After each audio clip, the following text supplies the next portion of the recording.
Seed faith preaching is incredibly dangerous because it tells you to plant your seed of faith. And this planting the seed of faith is then linked up to other bad teaching, like if you have enough faith, you will be healed. In fact, that's what we're going to be talking about right now, is number 3 on Oral Roberts' 17 points of seed faith. Number 3 is God's desire for you. What desire? God's desire is for you to be healthy. Why? Because he is your healer. He wants you healthy. You just need to have enough faith to be able to be healed. And how do you have enough faith to be able to be healed?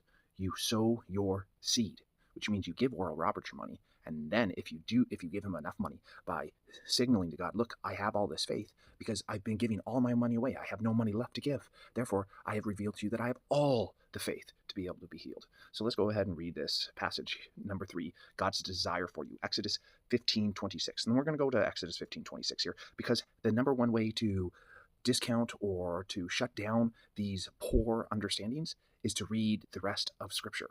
If you read one verse, you can get a verse to tell you what it says. But if you read in context, then these seed faith principles, they fall apart. And then you come to realize that they are nowhere close to what he is saying.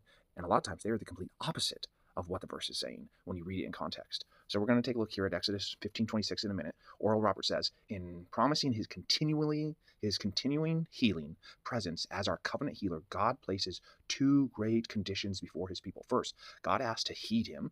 He wants us to listen to his voice. God has always spoken to his people, and he will speak to you today. But you must cultivate an attitude of listening for his voice. He speaks in many ways.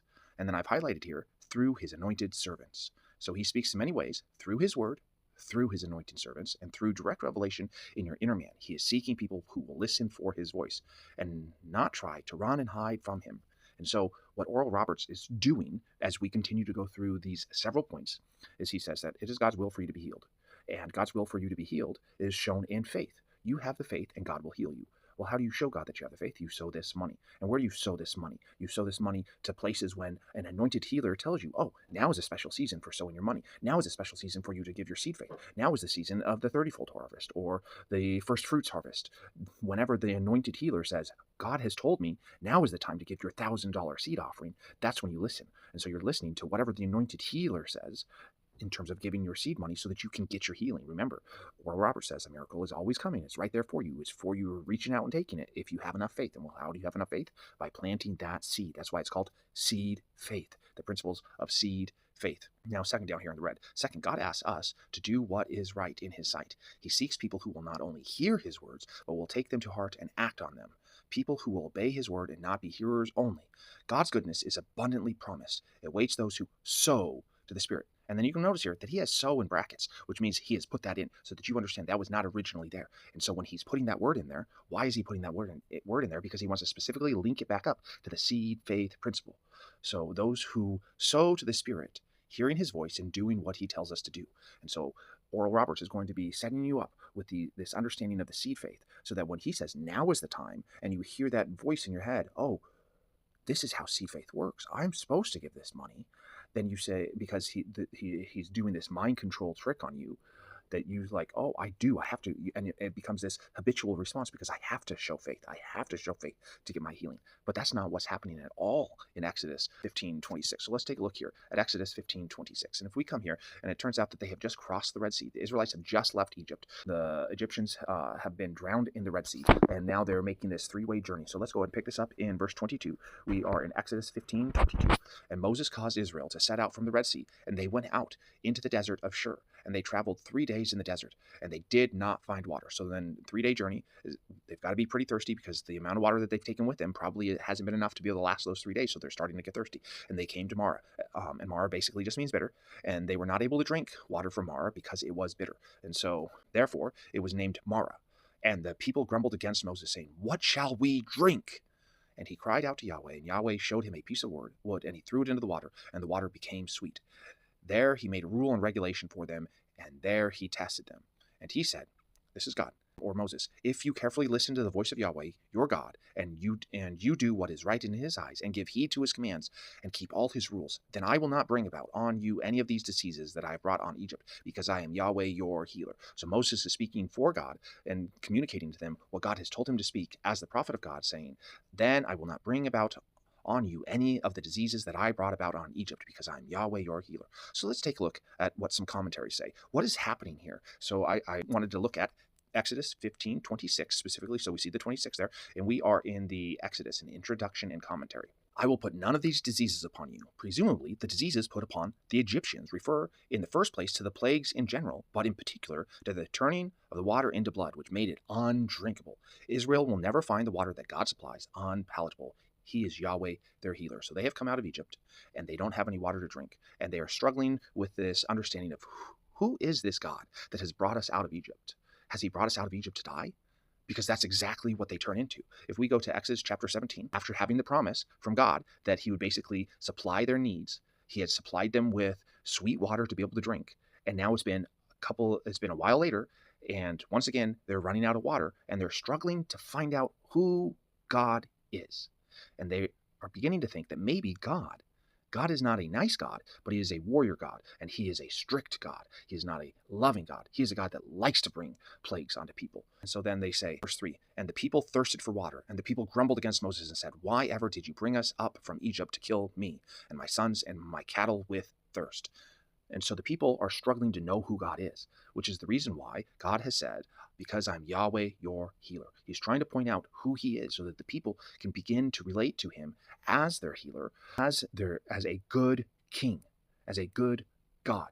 But the people are struggling to understand that. And so if we take a look at an Exodus commentary, 15:26 again, it says, Israel had cause to fear that Yahweh would put the dreaded diseases and plagues that he had put on the Egyptians when they incurred his wrath. Moses had hinted at such a possibility in Egypt. In Exodus 5:3 says, and Moses said, the God of the Hebrews has met with us. Please let us go on a 3-day journey, he's talking to Pharaoh, into the desert, and let us sacrifice to Yahweh our God, lest he strike us with a plague or a sword. And in that case, he's probably trying to communicate to Pharaoh the way that Pharaoh would understand gods to be, that gods are cruel. And so then if they don't get to go, then God could strike them with a plague. And if that plague comes down, then that plague could interact, maybe and hit some other people outside of the Israelite people and interact with the Egyptians. And so Moses is trying to say, look, this is not going to turn out good for you or for us. Not saying that this is the type of God that we serve. And so he gives them a ruling that assures them safety. He will show himself as their healer. God is trying to reveal to the people that not only has he delivered them, but he is the type of deliverer that they want. He is the type of deliverer, more than that they want, the type of deliverer that they need. He is their healer. He is the type of God that will help bring them from a disoriented people into a people that become truly human. Do you remember how we had talked about how at the flood, God said that the heart of man is continually wicked all the time, and the only solution to that is to have a new heart? He's the type of God that is going to bring them into new humanity and give them a new heart. He's going to heal their heart and take their heart of stone and put in a heart of flesh. This is who God is presenting himself to be. He is not saying that you won't ever have any diseases. He is pointing out who he is as God. What type of God? That is the point of him saying, I am Yahweh, your healer. He is showing himself as their healer, as a good God. See, the Israelites are really struggling with this. And we can take a look here at the surrounding chapters. So 15:26 is where God says, I am Yahweh, your healer. If we go back to Exodus 14, they're at the Red Sea, and Pharaoh is coming, and they're trapped. And Pharaoh approached, and the Israelites lifted their eyes, and they were the Egyptians traveling after them, and they were afraid. And the Israelites cried out to Yahweh, and they said to Moses, because there are no graves in Egypt, is that why you have taken us to die in the desert? And then they say, leave us alone so that we can serve Egypt, because serving Egypt is better for us than dying in the desert. So the people at the very beginning struggled to understand who their God was. And so God is trying to go through this process of showing them that he is not just going to be able to deliver them, but that he is a good God who is delivering them. And the people are struggling with this because they think that God is just trying to show his power, and he doesn't care who dies, and he's just going to take these people and kill them in the desert. It doesn't actually matter if they die in the desert, because if he has destroyed Egypt in the process, that's all that God cares about. They do not know God as a good God. And so God is saying, look, I'm not the God who wants to bring on you the plagues of Egypt. In fact, I promise that I won't do those things if you're loyal to me, because then I won't need to do them, because then you will not have become an evil people like the Egyptians that are holding innocent people hostage and abusing them. Instead, if you remain loyal to me and obey my commands, then the process of living as a good nation means that your hearts will be healed, that they will go from hearts of stone to hearts of flesh, which is why in Deuteronomy he tells them, circumcise your hearts. But the problem is that we end up finding out later is that humans, we can't circumcise our hearts. And God has to do it. That's why he tells us that he's going to make a new covenant, a covenant that is better than the old covenant, which is where God takes our heart of stone out and puts in a heart of flesh. And so then that was chapter 14. Then we're back here at 16. We'll start in 2. And all the community of the Israelites grumbled against Moses and against Aaron in the desert. And the Israelites said to them, if only we had died by the hand of Yahweh in the land of Egypt, when we sat by the pots of meat and we ate bread until we were full.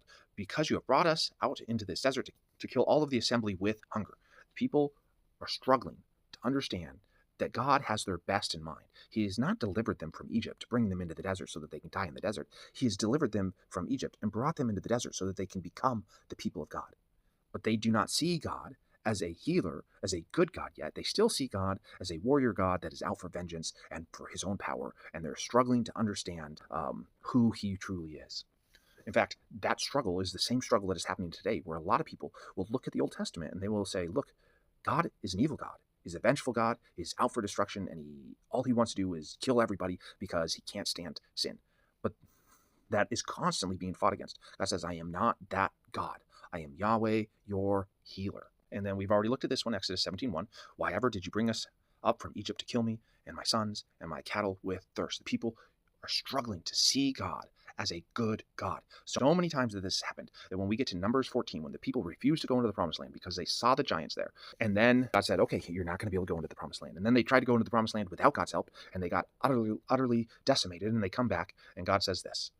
Yahweh said, this is verse 20, I have forgiven them according to your word, because Moses had prayed for the people, but I am alive. The glory of Yahweh will fill the earth. God says, I'm going to fulfill the purpose for humanity is to go into the ends of the earth. He had told in Genesis chapter 1, we find out that man was supposed to subdue and rule the earth, that they were supposed to expand the Garden of Eden to the ends of the earth. But humanity has not. They continue to refuse that. And God says, I will do this. I will make sure that humans fulfill the purpose that I have designed them for, which is then Jesus says, all authority has been given unto me in heaven and earth. Therefore, go to the ends of the earth. And so he's basically telling Moses, I have forgiven them, but I will fulfill my purpose for humanity. Right here in the blue, in the green.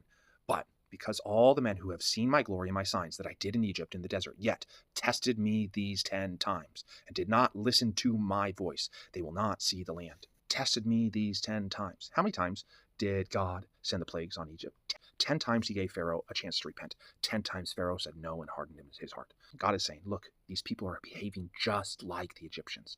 10 times I have shown them mercy and asked them to follow me, to see me as who I truly am, as Yahweh, their healer. But 10 times they see me as a weak God, as a God out for vengeance, as a God that I am not. I am a good God, a strong God. I fulfill my promises. I am Yahweh, their healer. 10 times they have continued to reject my revelation to them of who I am. So they cannot enter the promised land. I have forgiven them, but they cannot enter into the promised land. Their children will enter into the promised land and will take the promised land, but they will not. 10 times. Because they did not listen to my voice. And so I think about that here when Oral Roberts is talking about hearing God's voice. He's talking about hearing in the Spirit, that special word for right now that God is saying that when the minister speaks, then you need to listen.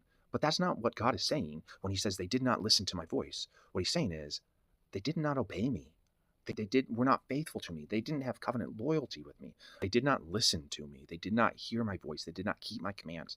And what are God's commands? To love God with all that they are, heart, soul, mind, strength, and to love their neighbor as themselves. But instead of looking on how to love other people, they got to looking how to protect themselves, how to look out for their own needs instead of looking out for other people's needs. And in so doing, become less human, because to be human is to care about other people, their needs before your needs. And God says, because they did not listen to my voice, because they were refusing to become more my people, then they cannot enter into the promised land. And so the reason why I say that this hearing or this listening to my voice that is talked about here is not about hearing that still small voice. It's about obedience. And so let's take a look here at the New Dictionary of Biblical Theology, meaning the Hebrew expression that regularly is rendered obey, sama bekal, literally hear the voice of someone. 3 thoughts are present: attending to the sound, understanding the utterance, and acting on it.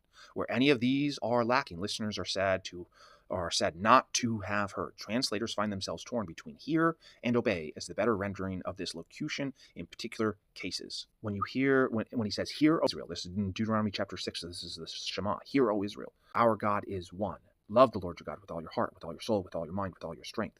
Again and again throughout Deuteronomy, he says, if you do the commands that I'm commanding you today, if you listen to the commands that I'm commanding you today, if you obey the commands I'm commanding you today. And Jesus says, when he's given his Sermon on the Mount, he says, to those who are listening. This is the same type of thing where God is showing us who he is, calling us to be his people. And if we listen, then we will do the things that mean we are his people. And if we do not do those things, then we are not listening. And so when it talks about hearing, that means, are we obeying God? Are we doing what he has revealed to us in his Bible, in his word, to be his people? This is what Jesus means when he says, my sheep hear my voice. That means that we obey him, that we look at the scripture and we obey him. And what has he commanded us in the scripture? He says, I have set you an example that you might follow. Jesus Christ's life is our example. So let's follow him. It's not, let's sow this seed so that we can get our healing. That's not what's happening here. Exodus 15:26. Do we believe that God is a good God? Or do we think that we have to appease God in some way to be able to get his goodness from him? Do we have to bribe him with money to be able to get our healing? Remember that it said that faith the size of a mustard seed. This is not about a lot of faith. If you have faith in Jesus, that's all that's mattered. That's the whole point of that parable that Jesus is saying. You don't have to have a special amount of seed faith to plant, to keep planting that seed, that money, keep sowing more money, that $1,000 seed. That's not what this is about. You don't have to sow that $1,000, $10,000, $100,000 seed to be able to get your healing. No, God is a good God. And if you have faith that God is a good God, if he heals you, then God was being good for you to be healed. If he does not heal you, then God has other goodness in plan for you. And that other goodness may be that you go and you spend eternity with him sooner than you would have if you had gotten healed.